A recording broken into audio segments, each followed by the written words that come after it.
malheureusement, c'est ce type de pipelisation, comme on dit, de l'information qu'on est en train de subir. Je suis désolé de le dire, mais quand on voit par exemple que dans le paysage audiovisuel belge, on arrive à faire deux émissions hebdomadaires sur la famille royale, allez, je prends un exemple, moi, qui m'a choqué encore très fort récemment, lors du titre du Standard, 30 minutes d'information sur le titre du Standard. Oui. Mais, bien sûr, tout à fait d'accord. Et ça montre bien, d'une certaine façon, je dirais, la disproportion qui peut exister aujourd'hui entre la partie émotionnelle de l'information et la partie informative.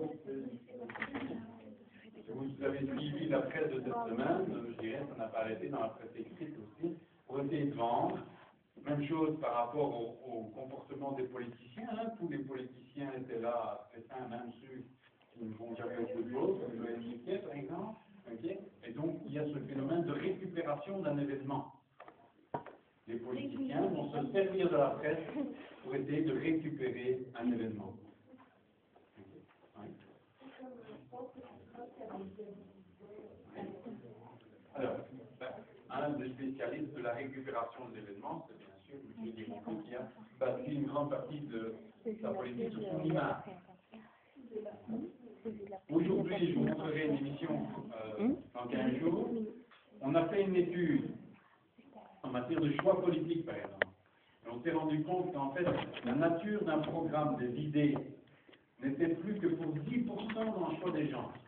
Ce que regardent les gens quand ils votent pour un homme ou une femme politique, son apparence. Ici, en Italie, à un certain moment, on a même eu une femme, une ancienne pornstar. Elle s'appelait la Cicciolina, elle a été élue par les Italiens. Donc ils ont élu une ancienne actrice X comme députée en Italie. Dans le même ordre d'idées, si Berlusconi se fait relifter et autre chose à 71 ans, veut apparaître jeune, se fait réimplanter des cheveux et autre chose. Pourtant, c'est ce qu'il a fait ces dernières années.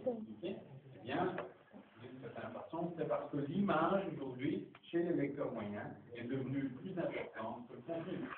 Et là, vous avez une responsabilité. Vous, moi, en fonction de vos choix politiques.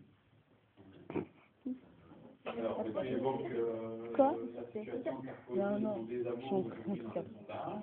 Je crois que d'une certaine façon, après le reste maintenant,